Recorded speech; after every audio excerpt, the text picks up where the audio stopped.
قحط پڑا مدینے میں اور اطراف میں، یہ تاریخ کا سخت ترین سال ہے، تو آپ نے پورا قحط کا زمانہ قسم کر لی اپنے اوپر کہ گوشت نہیں کھاؤں گا، پنیر نہیں کھاؤں گا، گھی والی روٹی نہیں کھاؤں گا، خشک ٹکڑے چباتے عوام کے ساتھ بیٹھ کے۔ آج جب کہ ملک معاشی بحرانوں میں مبتلا ہے، حکمرانوں کے طرز زندگی اور ان کی آنی جانی آپ دیکھیں۔ حضرت عمر کا نام لینا آسان ہے، لیکن حضرت عمر رضی اللہ تعالیٰ عنہ کا طرز حکومت دیکھیے۔ آپ ان ایام کے اندر اپنی ازواج کے ہاں بھی نہیں جا رہے تھے، راتوں کو گشت کرتے تھے۔ ایک سفر سے واپس آ رہے تھے تو راستے میں آپ نے رات کا قیام کیا تو دیکھا کہ ایک بچہ روتا ہے اور ماں چپ کرواتی ہے، تو آپ نے معلوم کیا کہ یہ بچہ کیوں روتا ہے، تو ماں نے بتایا کہ عمر نے ماہانہ وظیفہ مقرر کیا ہے اپنی رعایا کے ہر فرد کا، لیکن جو دودھ پیتے بچے ہیں ان کا وظیفہ مقرر نہیں کیا ہوا، تو میں بچے کو دودھ چھڑا رہی ہوں تاکہ اس بچے کا وظیفہ بھی مقرر ہو جائے۔ حضرت عمر روئے اور اسی وقت اعلان کروا دیا کہ دودھ پیتے بچوں کا بھی آج سے وظیفہ مقرر ہے۔ روئے جا رہے تھے اور ساتھ کہے جا رہے تھے، عمر تو نے کتنے بچوں کا حق مارا ہے، تو نے کتنے بچوں کا حق مارا۔ یہ ہیں حضرت عمر رضی اللہ تعالی عنہ۔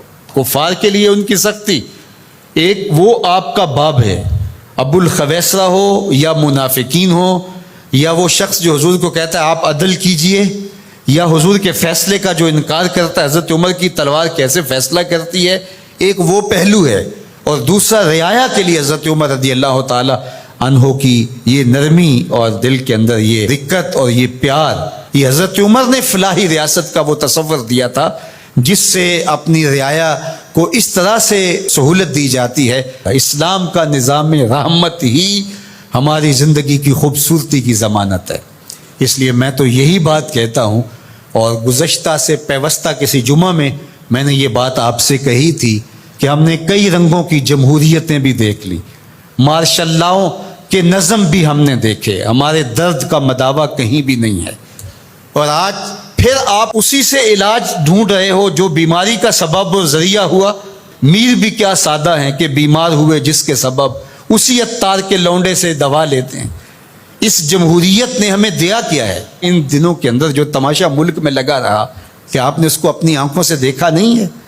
کہتے ہیں کہ جمہوریت بہترین انتقام ہے۔ یہ کیا انتقام ہے؟ یہ تو عوام سے انتقام ہے، اور تمہارے اکاؤنٹ بھرتے ہیں اور تم پیسے بھر کے جو ہے وہ دیگر ممالک کے اندر شفٹ کر دیتے ہو، اور اس غریب عوام سے جو تم بدلہ لیتے ہو۔ غریب عوام تو وہاں کی وہی ہے۔ یہ مختلف رنگوں کی جمہوریتیں، یہ مختلف رنگوں کی مارشل لائیں اور مختلف رنگوں کے نظام انسانیت کو کچھ نہیں دے پائیں گے۔ بتاؤں تجھ کو رمز آیا ان الملوک، سلطنت اقوام غالب کی ہے ایک جادوگری، خواب سے بیدار ہوتا ہے یہاں محکوم، اگر پھر سلا دیتی ہے اس کو حکمراں کی سہاری۔ دیو استبداد ہے جمہوری قبا میں پائے کوب، تو سمجھتا ہے جس کو آزادی کی نیلم پری۔ یہ نیلم پری آزادی کی نہیں ہے، یہ دیو استبداد ہے، یہ جبر و استبداد کا دیو ہے جس نے اوپر اوڑھنا اوڑھا ہوا ہے جمہوریت کا، اندر وہی خوفناک چہرہ ہے۔ یہ جمہوریت ہمارے درد کا مداوع نہیں، ہمارے دکھوں کا علاج نہیں ہے، ہمارے دکھوں کا مداوع ہے تو وہ نظام خلافت ہے۔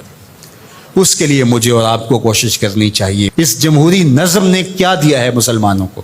جب مسلمانوں کے پاس اپنا نظام خلافت موجود ہے تو اس کے لیے راست اقدام ہو کہ جد و جہد کیوں نہیں کی جاتی، اور قوم کو سب سے پہلے باشعور بنا کر کے افراد اور رجال کار تیار کر کے اس نہج تک کیوں نہیں لے جایا جاتا؟ جب سمت ہی ہم نے درست منتخب نہیں کی ہے تو جتنا تیز بھاگیں گے اتنا منزل سے دور ہوتے چلے جائیں گے۔